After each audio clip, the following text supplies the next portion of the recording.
Kuasa menyembuhkan segala penyakit ditemukan di dalam Injil air dan roh. Matius 10 ayat 1 sampai 16. Yesus memanggil ke-12 muridnya dan memberi kuasa kepada mereka untuk mengusir roh-roh jahat dan untuk melenyapkan segala penyakit dan segala kelemahan. Inilah nama ke-12 rasul itu. Pertama, Simon yang disebut Petrus, dan Andreas saudaranya, dan Yakobus anak Zebedeus, dan Yohanes saudaranya, Filipus dan Bartolomeus, Thomas dan Matius, pemungut cukai, Yakobus anak Alfeus, dan Tadeus, Simon orang Zelot, dan Yudas Iskariot yang mengkhianati dia.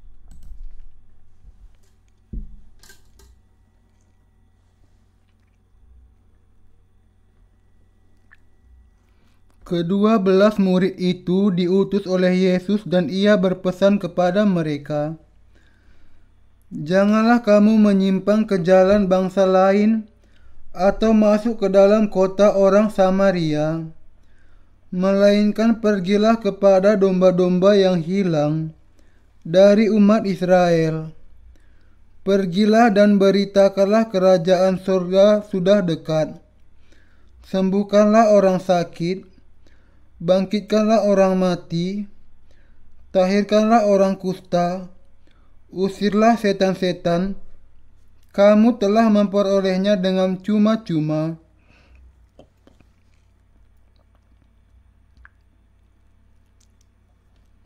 Karena itu berikanlah pula dengan cuma-cuma.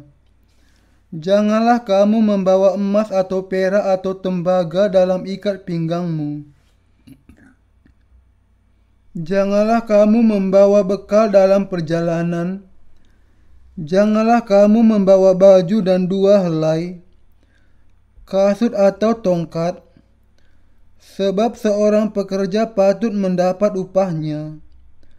Apabila kamu masuk kota atau desa, carilah di situ seorang yang layak dan tinggallah padanya sampai kamu berangkat. Apabila kamu masuk ke rumah orang, berilah salam kepada mereka. Jika mereka layak menerimanya, salammu itu akan turun ke atasnya. Jika tidak, salammu itu kembali kepadamu. Dan apabila seorang tidak menerima kamu dan tidak mendengar perkataanmu, keluarlah dan tinggalkanlah rumah atau kota itu dan kebaskanlah debunya dari kakimu. Aku berkata kepadamu, sesungguhnya pada hari penghakiman tanah Sodom dan Gomora akan lebih ringan tanggungannya daripada kota itu. Lihat, aku mengutus kamu seperti domba ke tengah-tengah serigala. Sebab itu hendaklah kamu cerdik seperti ular dan tulus seperti merpati. Tuhan kita yang sudah memberikan kepada kita kuasa menyembuhkan segala penyakit. Tuhan kita memberikan kepada kita kuasa untuk menyembuhkan segala penyakit dan wabah kepada para muridnya. Ini kemudian membawa kita untuk merasa heran, mengapa para hamba Allah yang setia pada zaman ini tidak melakukan kuasa yang ajaib itu.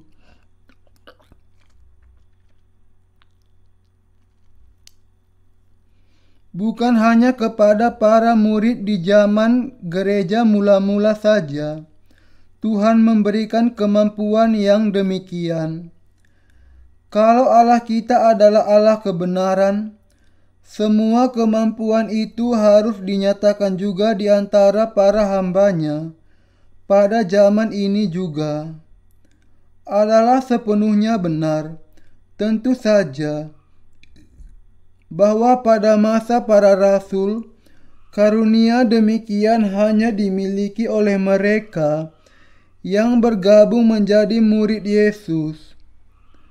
Yang mencurigakan di sini adalah mengapa sekarang ini nampaknya tidak demikian, yaitu mengapakah kita yang sudah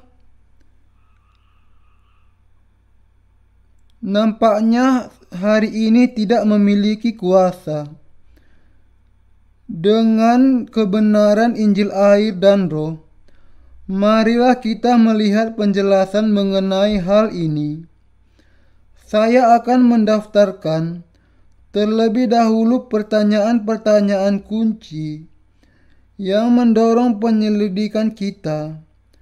Mengapakah para murid Yesus di zaman ini nampaknya tidak memiliki kuasa penyembuhan seperti yang dimiliki para bapak iman di masa rasuli? Apakah karena para murid hari ini tidak menerima kuasa penyembuhan, atau itu karena mereka tidak cukup berdoa? Apakah ada perbedaan di antara kuasa dari para hamba Allah di masa dahulu dengan para hamba di masa sekarang? Kalau ya, apa perbedaannya? Mengapa? Singkatnya, kita tidak menunjukkan kuasa Allah yang begitu nyata ada di masa gereja mula-mula. Dengan menganalisa masalah itu menggunakan terang Injil air dan Roh, mari kita menguji pertanyaan-pertanyaan tadi secara terperinci dan menemukan jawaban yang jelas. Semua pertanyaan yang mengganggu itu bisa dijawab dengan jelas ketika kita mendekatinya menggunakan iman yang percaya kepada Injil air dan Roh. Sebelum kita memasuki diskusi sepenuhnya, ada hal yang harus kita lakukan terlebih dahulu, yaitu kita harus terlebih dahulu menyingkirkan kebingungan dengan mengaitkan iman kita kepada kuasa Injil air dan Roh. Hal yang pertama yang harus kita pahami adalah bahwa kalau Yesus Kristus Anak Allah datang ke dunia ini dan tidak menyatakan tanda-tanda dan mujizatnya, tidak ada yang akan mengenali Dia sebagai Anak Allah maupun Juru Selamat. Tanda-tanda dan mujizat yang dibuat oleh Yesus adalah untuk menunjukkan keilahiannya, sehingga orang-orang di zamannya, termasuk para pengikut dan para muridnya, bisa mengenali Dia sebagai Juru Selamat sendiri. Yohanes 2 ayat 11. Ini adalah kebenaran yang sangat penting yang perlu dipahami.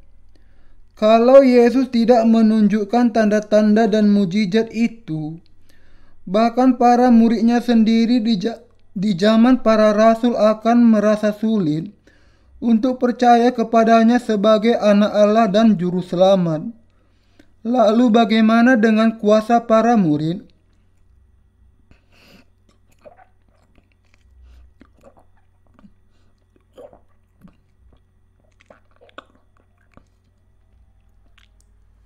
Logika yang sama juga terjadi untuk kasus mereka, yaitu ada tanda-tanda dan keajaiban di depan mata manusia sepanjang masa gereja mula-mula. Karena tanpa tanda-tanda dan keajaiban yang demikian, orang-orang di zaman itu akan sulit mengenali Yesus sebagai Anak Allah. Mungkin Anda bertanya-tanya, kalau para rasul memiliki kuasa untuk menyembuhkan orang sakit, tidakkah orang-orang Kristen zaman ini juga perlu memiliki kuasa menyembuhkan sakit jasmani? Yang harus kita pahami di sini adalah bahwa kuasa Allah dinyatakan secara berbeda di masa gereja mula-mula dengan di zaman ini.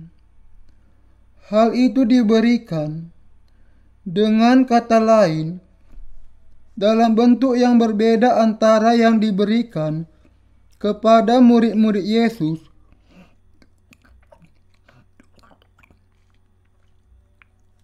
dengan apa yang diberikan kepada kita sekarang.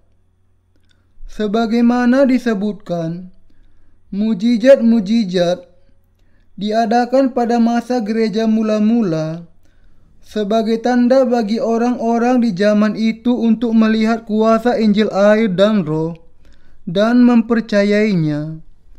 Tetapi ini tidak diperlukan lagi di zaman ini, karena orang-orang yang percaya kepada Injil air dan Roh dengan iman kepada kuasanya bisa membuat kebenaran keselamatan dinyatakan bagi kita semua tanpa pertolongan yang demikian. Dengan istilah lain, sementara kita mungkin tidak bisa berjalan di atas air atau menyembuhkan orang yang lumpuh sebagaimana Petrus, kita masih menyembuhkan orang-orang yang sakit secara rohani di zaman ini, yang sebenarnya merupakan tujuan utama dari pernyataan mujizat kuasa seperti itu. Karena itu, tidak ada yang aneh di dalam kenyataan bahwa mujizat-mujizat dan tanda-tanda di masa gereja mula-mula tidak lagi dinyatakan di dalam gereja masa kini.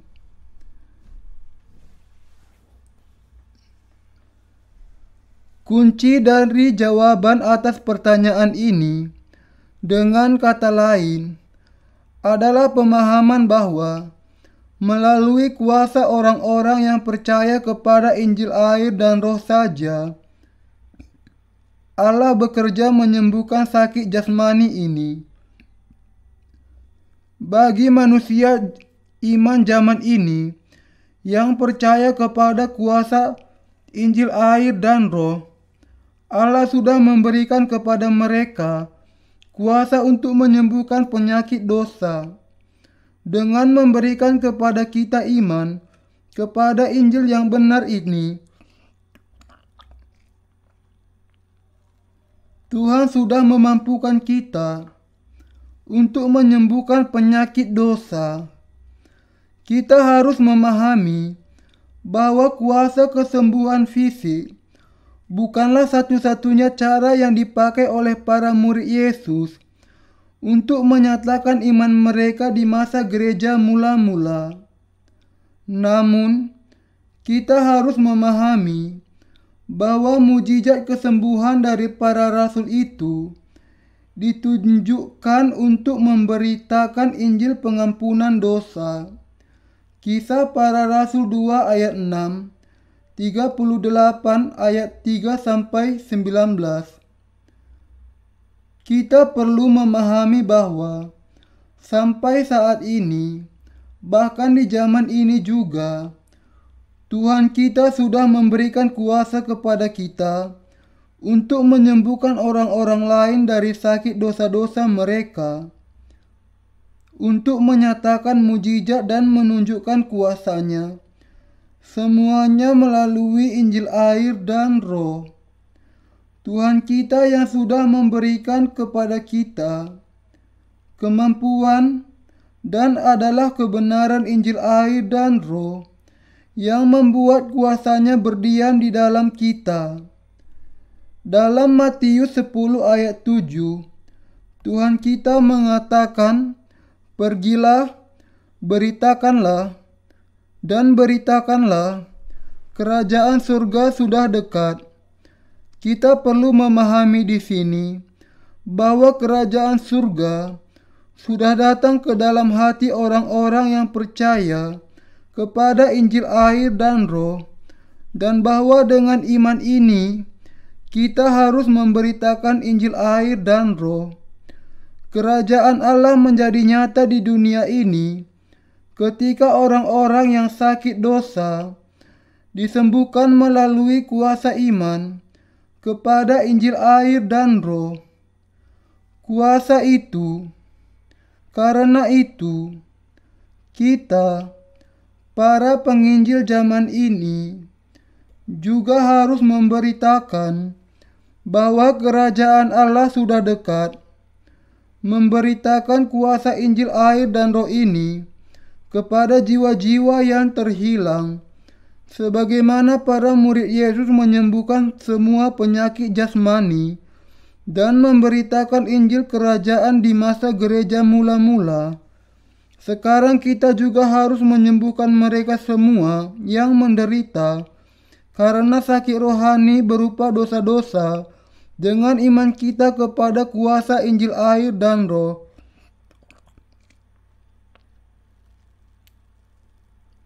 Kebenaran yang harus kita pahami dengan jelas dalam melakukan pekerjaan Allah. Sebagaimana Tuhan kita mengumpulkan 12 murid dan memberikan kepada mereka kuasa untuk menyembuhkan segala penyakit, demikian juga Ia sudah memampukan orang-orang percaya di zaman ini untuk menyatakan segala kuasa dengan memberikan kepada mereka kuasa Injil air dan Roh. Yang perlu kita pahami di sini adalah bahwa sementara tidak ada keperluan yang lebih besar dibandingkan dengan kesembuhan fisik di masa gereja mula-mula, situasi saat ini berbeda dengan di masa itu. Karena hati manusia di zaman ini, kebenaran Injil air dan Roh yang bisa menyembuhkan penyakit di dalam hati mereka lebih diperlukan dibandingkan dengan kuasa untuk menyembuhkan penyakit fisik. Zaman ini, dengan kata lain, adalah zaman di mana semua orang bisa disembuhkan dari penyakit dosa-dosanya dengan percaya kepada Injil air dan Roh. Memang inilah yang sudah kita nyatakan sebagai orang-orang yang percaya kepada Injil yang benar ini dengan memberitakan kuasanya ke seluruh dunia. Bahkan ada kebutuhan yang lebih besar di zaman ini bagi semua orang untuk memiliki iman yang bisa menyembuhkan semua orang yang siap untuk mendengar Injil dan mempercayainya. Kalau kita hanya memusatkan diri hanya kepada pelayanan kesembuhan, kita tidak akan bisa menggenapi amanat agung yang sudah diberikan Tuhan kepada gerejanya, karena semua orang kemudian hanya akan meminta kita menyembuhkan sakit jasmani mereka. Pelayanan kesembuhan yang demikian, bagaimanapun, bukan penggenapan kehendak Allah Bapa di surga. Seperti yang dikatakan sebuah pepatah, bahaya berlalu, Allah dilupakan. Kalau kita hanya menyembuhkan penyakit jasmani, tentu saja orang-orang akan datang mengerumuni Yesus. Tetapi seperti yang dikatakan pepatah di atas, kalau mereka sudah disembuhkan, mereka akhirnya akan meninggalkan Dia. Mereka juga hanya akan sedikit saja perhatiannya kepada apa yang sebenarnya terjadi, memiliki ketertarikan yang sepintas saja kepada pekerjaan Tuhan yang sudah menyembuhkan penyakit jiwa mereka. Kenyataannya, di antara orang-orang yang datang mencari penyelesaian masalah dengan percaya kepada Yesus sebagai juru selamat, hanya sedikit yang berusaha untuk menyelesaikan masalah yang lebih mendesak, yaitu masalah jiwa mereka, yaitu masalah dosa-dosa dan pengampunan dosa mereka. Banyak orang berpikir sangat aneh bahwa kita yang percaya kepada Injil air dan Roh tidak sungguh-sungguh menyembuhkan orang yang sakit jasmani. Tetapi yang harus Anda dan saya pahami adalah bahwa dengan memberikan kepada kita iman kepada Injil air dan Roh, Tuhan sudah memampukan kita untuk membasuh segala dosa manusia. Mengapa manusia percaya Yesus sebagai juru selamat? Untuk disembuhkan dari penyakit jasmani saja? Tidak. Alasan pertama mengapa manusia harus percaya kepadanya adalah untuk membereskan masalah dosa-dosa mereka, dan untuk itu mereka harus percaya kepada Injil air dan Roh tanpa kecuali.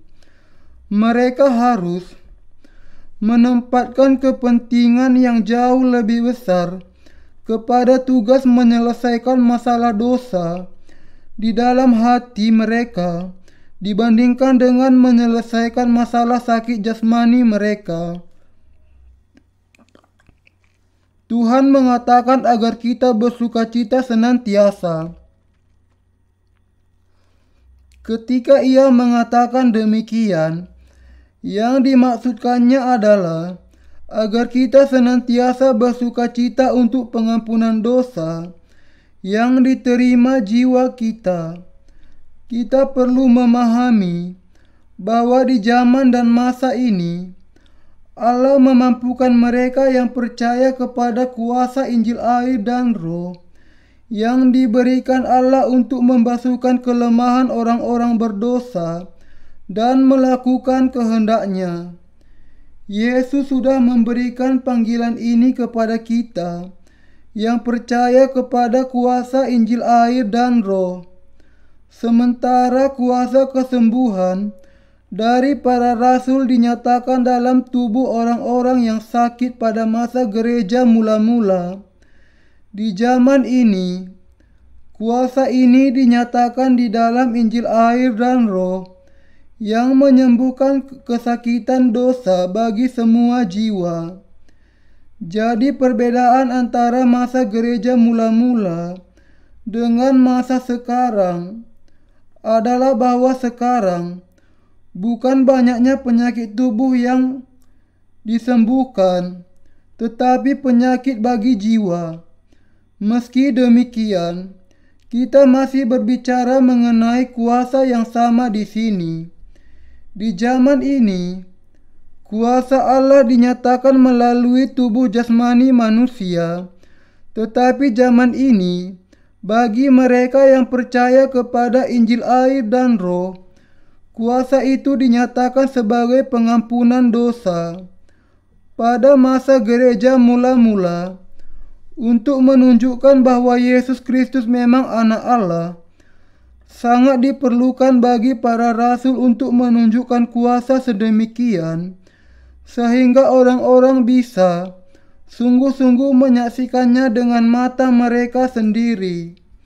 Tetapi di zaman ini, kuasa Allah dinyatakan di dalam Injil air dan Roh yang menghapuskan segala dosa manusia, dan dalam pemberitaan serta penyebaran Injil ini, dengan kata lain, adalah untuk orang-orang yang percaya kepada Injil air dan Roh, sehingga Allah menunjukkan kuasa untuk menghapuskan segala dosa manusia. Karena Yesus memikul dosa-dosa dunia dengan dibaptiskan oleh Yohanes Pembaptis, mati di kayu salib, bangkit dari kematian, dan dengan itu memberikan pengampunan dosa kepada kita semua yang percaya kepada hal ini. Hari ini, kuasa Allah dinyatakan secara rohani. Kita lebih dari sekedar mengucap syukur. Anda dan saya yang sudah dilahirkan kembali dari air dan Roh bisa menyembuhkan dengan iman kita kepada kuasa Injil semua jiwa orang-orang berdosa di seluruh dunia yang sedang mati karena dosa-dosa mereka. Allah sudah memberikan kepada kita, orang-orang yang percaya kepada Injil air dan Roh. Dengan kata lain, kuasa untuk menyembuhkan dosa bagi semua manusia. Injil kehidupan dari Allah. Saya akan memberikan kesaksian kecil dari seorang wanita yang disembuhkan dari sakit hatinya yang menyiksanya dengan kuasa Injil air dan Roh. Ini terjadi ketika para siswa dari sekolah misi mengunjungi rumah sakit untuk bersaksi tentang Yesus. Di sana, di sebuah ruangan di lantai 3, mereka yang bertemu dengan seorang wanita yang sudah dirawat di sana. Dia satu kamar dengan beberapa pasien lain, tetapi ia menangis siang dan malam. Karena itu, para siswa kami bertanya mengapa ia menangis demikian, dan tiba-tiba ia memohon agar ia tidak dikirim kembali ke lantai 4 di mana ruang psikiater berada. Kemudian mereka mendengarkan wanita itu bercerita. Wanita ini sudah dirawat di ruang psikiater di lantai 4 dan kenyataan itu bahwa ia harus dirawat di ruang psikiater sangat menekan perasaannya, dan karena itu ia terus menangis siang dan malam. Dokternya kemudian berjanji bahwa ia akan melakukan apa saja asalkan wanita itu berhenti menangis, dan karena itu wanita itu meminta agar ia dirawat di lantai 3 di mana pasien penyakit umum ditempatkan. Tetapi wanita itu, meskipun ia sudah ditempatkan di lantai 3, masih saja menangis. Mendengar hal ini, salah seorang siswa kami berdoa untuknya, meninggalkan sebuah buku seri khotbah yang berjudul "Terimalah Pengampunan Dosa Anda". Kemudian terjadi sesuatu yang luar biasa. Ketika wanita itu mulai membaca buku itu, ia berhenti menangis. Dengan percaya kepada Injil air dan Roh, wanita ini dibasuhkan dari segala dosanya dan tidak ada lagi dosa yang tersisa di dalam hatinya. Ia diampuni dari segala dosanya. Dengan kata lain, dan setelah menerima pengampunan dosa-dosanya, ia kemudian bisa menjalani kehidupan yang sehat dan produktif, senantiasa bersyukur kepada Allah karena kasih karunia-Nya yang berlimpah, yang menyelamatkan dia dan menyembuhkan dia.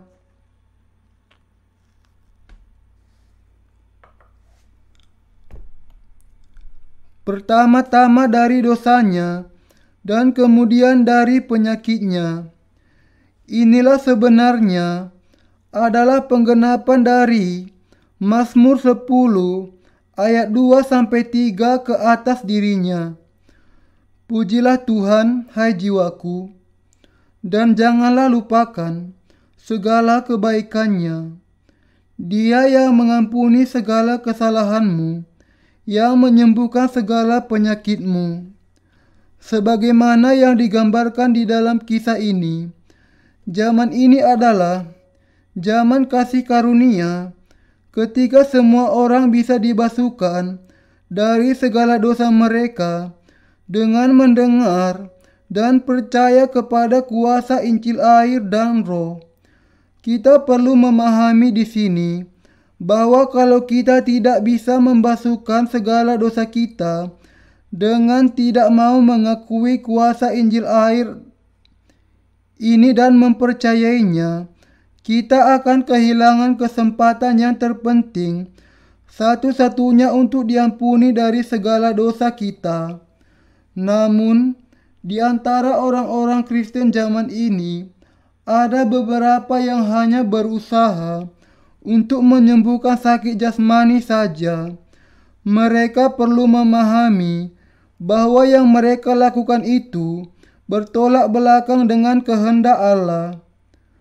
Tuhan kita sudah memberikan kepada kita kuasa untuk membasuhkan segala dosa manusia dengan kuasa Injil air dan Roh. Sangat baik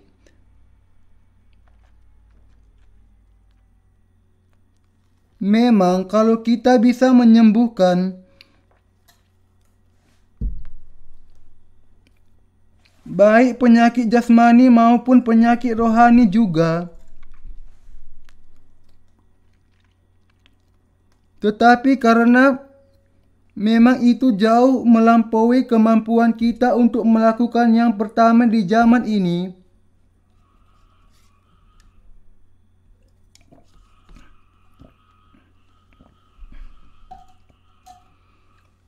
kita paling tidak harus melakukan yang kedua, yaitu kita harus berkonsentrasi kepada kemampuan untuk menyembuhkan dari penyakit dosa.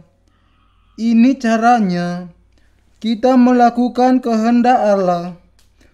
Kalau kita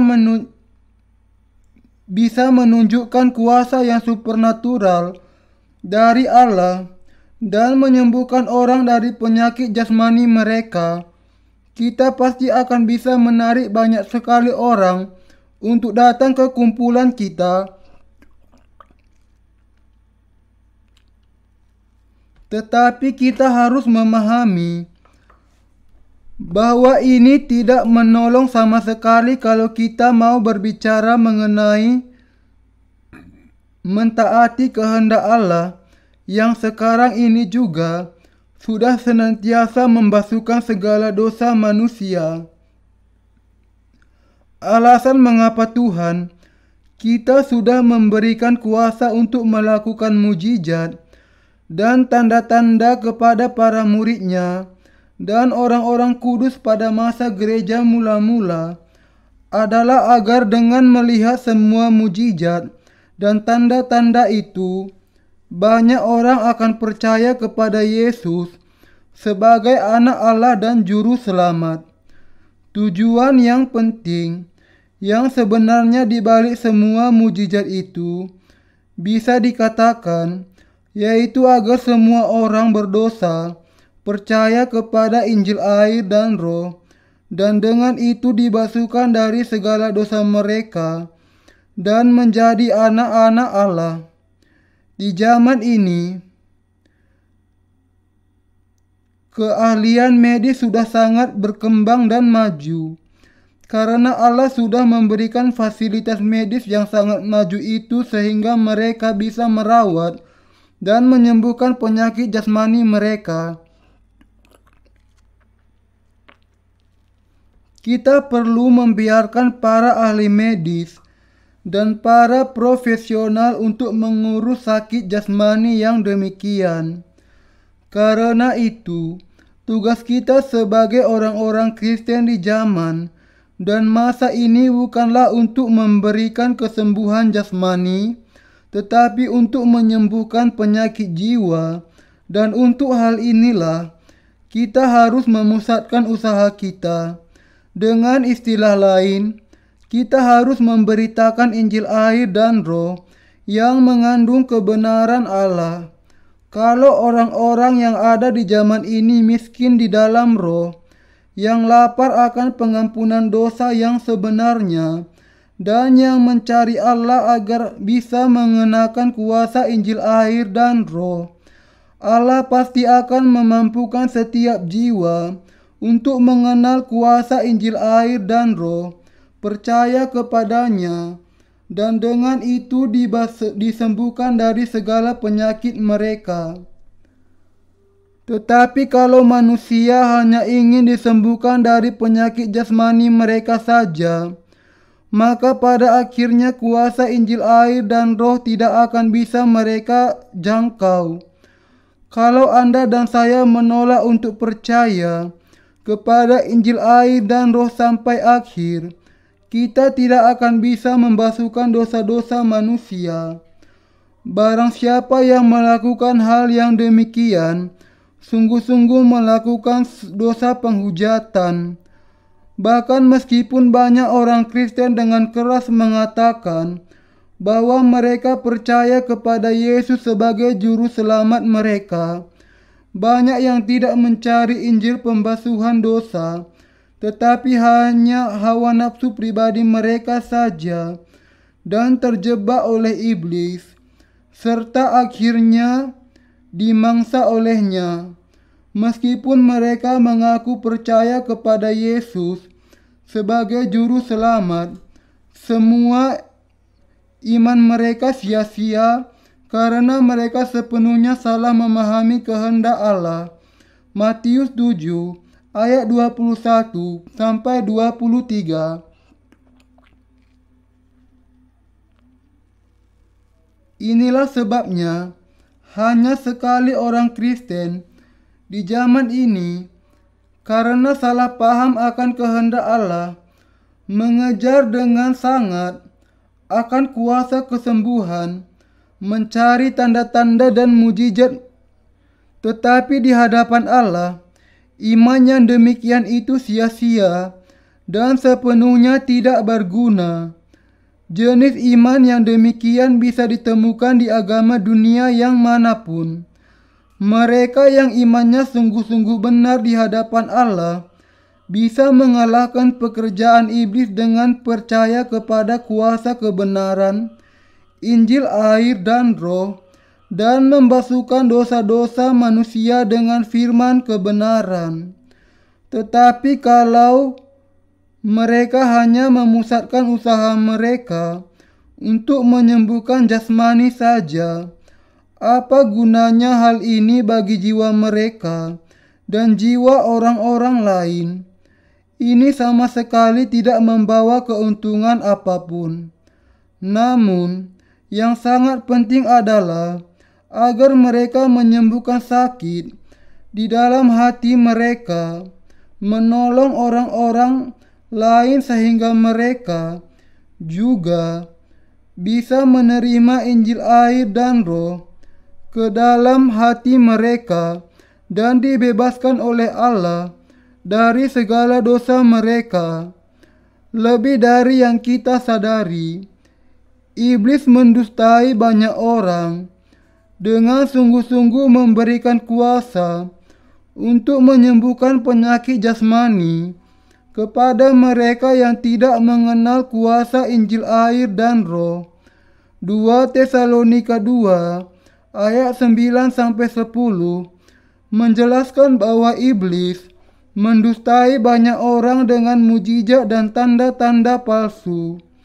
Anda mungkin juga pernah datang kepada salah satu nabi palsu yang mengatakan bahwa ia bisa menyembuhkan penyakit jasmani dan menguji kuasa mereka. Dan kemudian Anda bisa melihat sendiri apakah itu nyata atau tidak. Apakah Anda sungguh-sungguh disembuhkan dari penyakit Anda? Mungkin untuk sementara Anda merasa disembuhkan, tetapi Anda akan menyadari bahwa Anda sama sekali tidak sepenuhnya disembuhkan. Anda juga tidak akan dibasuhkan dari segala dosa Anda dengan cara yang demikian, karena di zaman ini, sebagaimana yang juga terjadi sejak masa awal gereja, hanya melalui kuasa Injil air dan roh, seseorang bisa membasuhkan segala dosanya. Allah memastikan bahwa tidak seorang pun bisa dibasuh dari segala dosanya, kecuali kalau ia memiliki iman ini yang percaya kepada Injil air dan roh. Karena itu, bagi orang-orang yang tidak percaya kepada firman Injil air dan roh, tidak ada pengampunan dosa yang sejati. Namun, bahkan pada saat kita berbicara ini, orang-orang yang mengatakan bahwa mereka bisa menyembuhkan sakit jasmani melakukan begitu banyak mujizat palsu dan tanda-tanda dusta di seluruh dunia. Orang-orang yang demikian sudah menjadi hamba iblis dan mereka berusaha untuk merampas banyak jiwa-jiwa dan harta milik mereka. Mereka meletakkan tangan mereka ke atas orang-orang miskin, menyesatkan para pengikut mereka dan berpura-pura untuk berdoa bagi mereka, tetapi kenyataannya adalah mereka hanya berusaha untuk mendapatkan tujuan utama mereka, yaitu mencuri jiwa-jiwa dan menyerang dompet mereka. Seberapa sering manusia di seluruh dunia didustai oleh mereka. Yang harus kita ingat adalah bahwa bukan hanya para pendusta yang akan dihukum oleh Allah, tetapi juga yang masuk ke dalam dusta ini, karena Allah akan memperlakukan semuanya secara adil. Mendustai atau masuk ke dalam dusta, semuanya akan berakhir di neraka.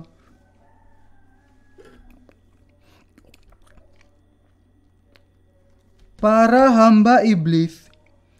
Sebagaimana Yesus sendiri mengatakan di dalam Matius 7 ayat 21 sampai 23, ketika hari penghakiman tiba, banyak orang-orang Kristen akan mengaku bahwa mereka mengusir setan-setan dan melakukan banyak keajaiban di dalam namanya, tetapi Tuhan tidak akan menerima atau memandang pekerjaan orang-orang yang demikian.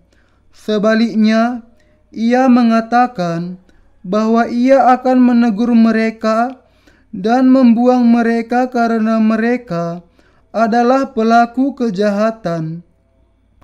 Mereka yang berusaha melakukan penyembuhan atas sakit jasmani di dalam nama Tuhan, dan juga orang-orang yang berusaha untuk menunjukkan kuasa yang demikian, semuanya tidak tertarik kepada iman yang sebenarnya, yaitu iman yang percaya kepada kuasa Injil air dan Roh yang diberikan Allah. Setiap orang pada kenyataannya tidak lain dari melakukan tindakan kejahatan di hadapan Allah. Apakah pelaku kejahatan di hadapan Allah? Itu adalah tindakan mengabaikan Injil air dan Roh dan tidak mau percaya kepadanya. Orang-orang yang melakukan kejahatan demikian adalah menjalani kehidupan mereka dalam kesia-siaan, berusaha untuk menyembuhkan hanya penyakit jasmani mereka di dalam nama Yesus Kristus. Tetapi setiap orang yang tidak bisa membasuhkan segala dosa mereka karena tidak percaya kepada Injil air dan Roh, sebenarnya sedang melakukan dosa yang paling besar melawan Allah, dosa menghujat yang menolak kasih-Nya.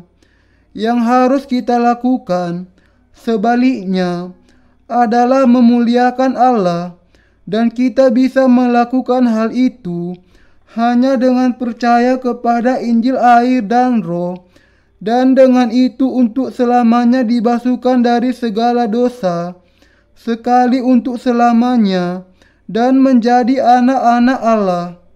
Yang paling tepat untuk kita lakukan adalah untuk menyerahkan seluruh waktu kehidupan kita kepada Allah dan menjalani kehidupan untuk memberitakan Injil, menyembuhkan orang-orang yang sakit secara jasmani, berbicara dalam bahasa roh, mendapatkan penglihatan, dan hal-hal lain yang merupakan pengakuan memiliki kuasa supernatural yang sama dengan para rasul atau gereja mula-mula. Semua itu justru menjadi tanda akan adanya iman yang salah, yang cacat di hadapan Allah. Memiliki dan berpegang kepada jenis iman yang demikian, dengan kata lain, adalah menjadi korban dusta dari rancangan jahat iblis dan akhirnya akan menjadi hamba-hambanya. Kita banyak memiliki partner di dalam Kristus di seluruh dunia.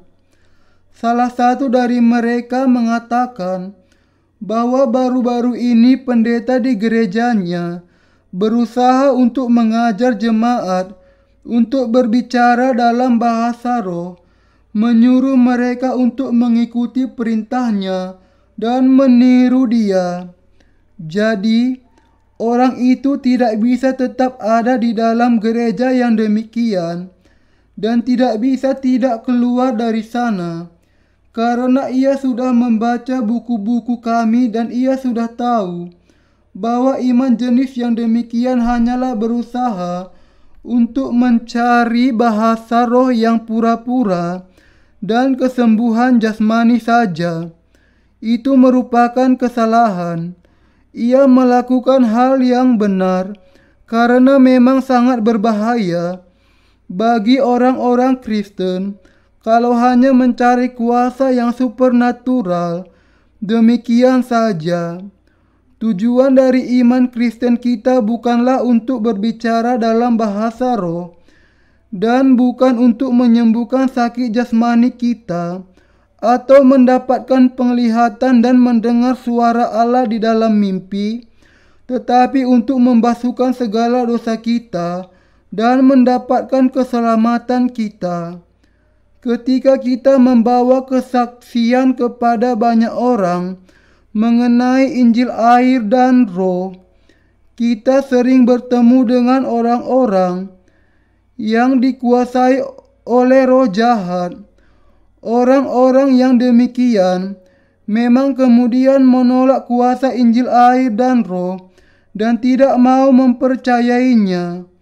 Kapankah mereka melakukan hal itu? Lebih sering dibandingkan tidak, mereka menolak untuk mendengar Injil firman ketika mereka diberi penjelasan mengenai Matius 3 tentang baptisan yang diterima Yesus dari Yohanes Pembaptis. Kita bisa melihat bahwa iblis membingungkan pikiran dan mendorong mereka untuk melawan Injil air dan roh. Bagi orang-orang yang demikian, nampaknya mustahil untuk bisa menerima firman kuasa itu ke dalam hati mereka. Tidak peduli bagaimanapun caranya kita memberitakannya kepada mereka. Akan tetapi, bagaimanapun mereka keras dalam melawan Injil yang benar, kita jangan sampai berhenti menyaksikan tentang Yesus kepada mereka. Bahkan, kita harus memberitakan Injil dengan lebih bersemangat, dengan percaya kepada kuasa Injil air dan roh yang tidak terkalahkan. Kalau kita bertahan dengan kesabaran, paling tidak beberapa di antara mereka akhirnya akan percaya kepada kuasa Injil air dan roh. Usaha pertama kita seringkali tidaklah cukup untuk memancing tanggapan mereka. Tetapi kalau kita gagal dalam usaha pertama, kita harus mencoba untuk yang kedua kalinya.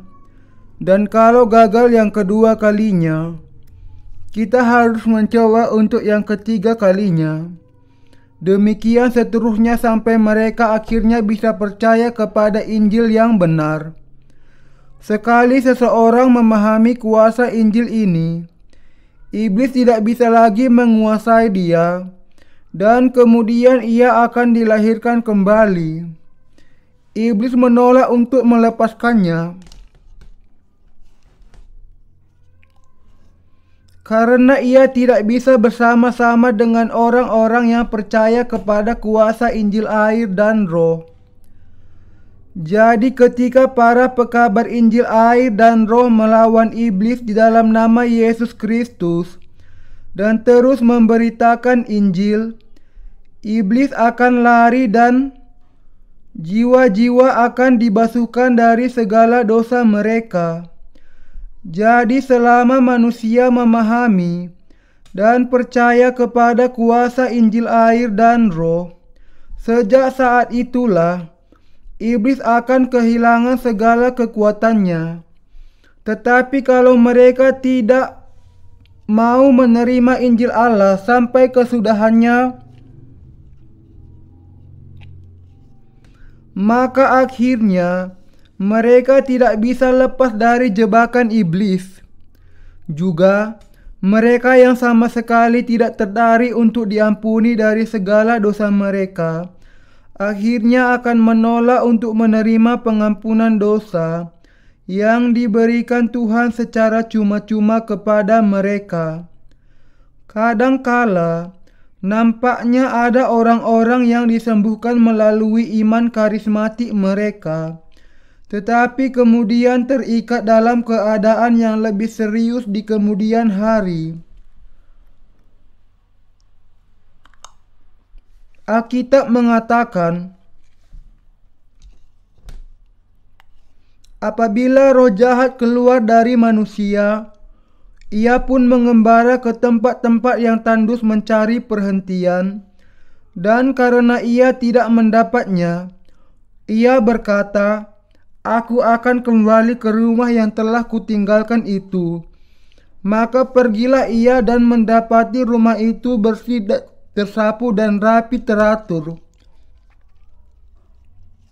Lalu ia keluar dan mengajak 7 roh lain yang lebih jahat daripadanya, dan mereka masuk dan berdiam di situ.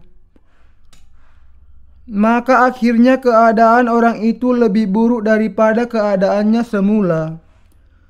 Lukas 11 ayat 24-26.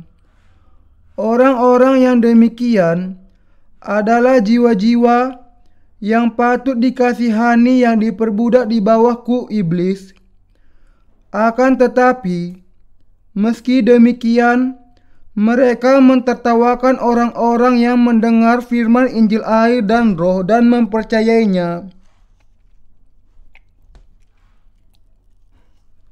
Mereka berkata kepada kita, "Anda bermimpi.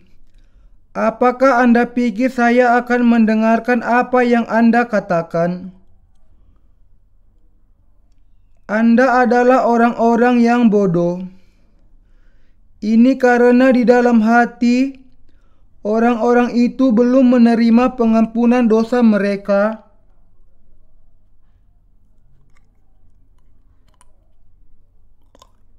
sehingga roh jahat yang menguasai kehidupan mereka.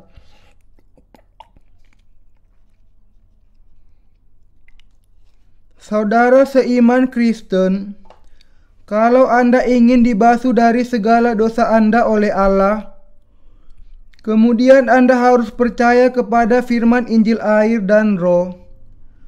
Dan kalau Anda ingin percaya kepada kuasa Injil air dan Roh dan menjadi anak-anak Allah, Anda harus terlebih dahulu melawan pikiran jahat yang muncul di dalam pikiran Anda, mengalahkan semuanya itu, dan menyerahkan diri Anda kepada Allah.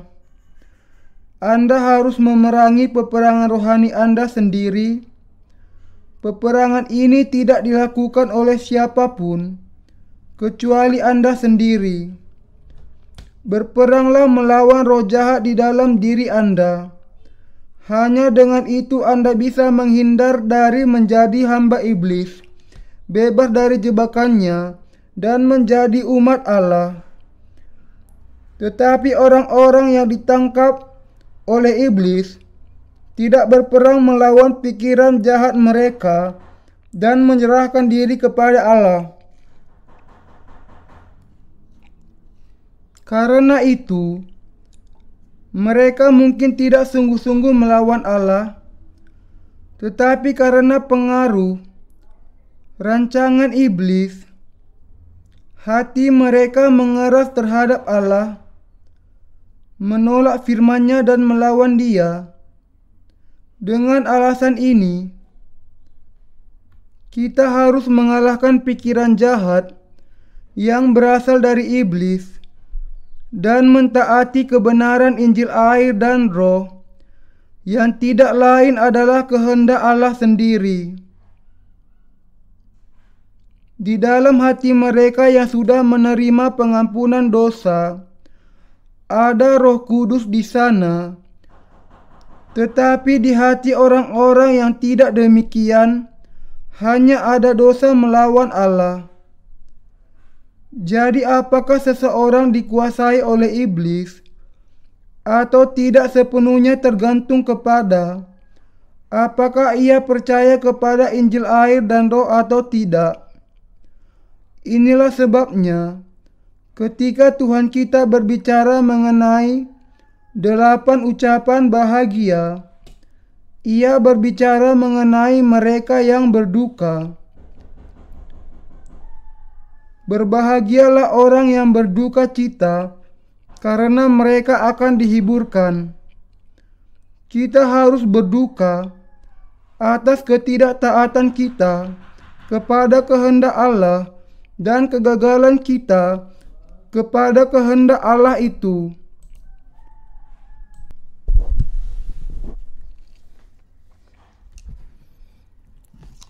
Tuhan kita juga mengatakan, "Berbahagialah orang yang miskin rohani, karena mereka akan memiliki kerajaan surga." Hati kita haruslah sungguh-sungguh mencari firman Allah dan ingin mengetahui kebenaran Injil air dan Roh-Nya. Dan kalau kita sungguh-sungguh menghendakinya, maka kita kemudian akan bisa melawan kuasa iblis. Karena iblis menolak firman Injil air dan Roh, manusia harus memiliki iman yang lebih kuat kepada Injil air dan Roh. Ketika mereka mendapatkan kesempatan untuk mendengar firman Injil air dan Roh, mereka harus percaya kepadanya. Kita harus melawan iblis secara positif. Dengan demikian kita bisa percaya kepada firman Injil air dan Roh di hadapan Allah. Tetapi ketika seseorang tidak menolak roh jahat, maka tidak peduli betapapun rohaninya orang yang datang memberitakan Injil air dan Roh kepadanya, semua usahanya akan sia-sia. Ini karena ia lebih taat kepada perkataan iblis dibandingkan dengan firman Allah. Ini menjelaskan mengapa hati beberapa orang sangat keras melawan kuasa Injil air dan Roh dan menolaknya, sementara orang-orang lain menerimanya dengan rela. Karena itu, orang harus menolak roh jahat sendiri dan mempersiapkan hatinya untuk menerima firman Allah sebagai kebenaran yang mutlak. Bagi sesama manusia adalah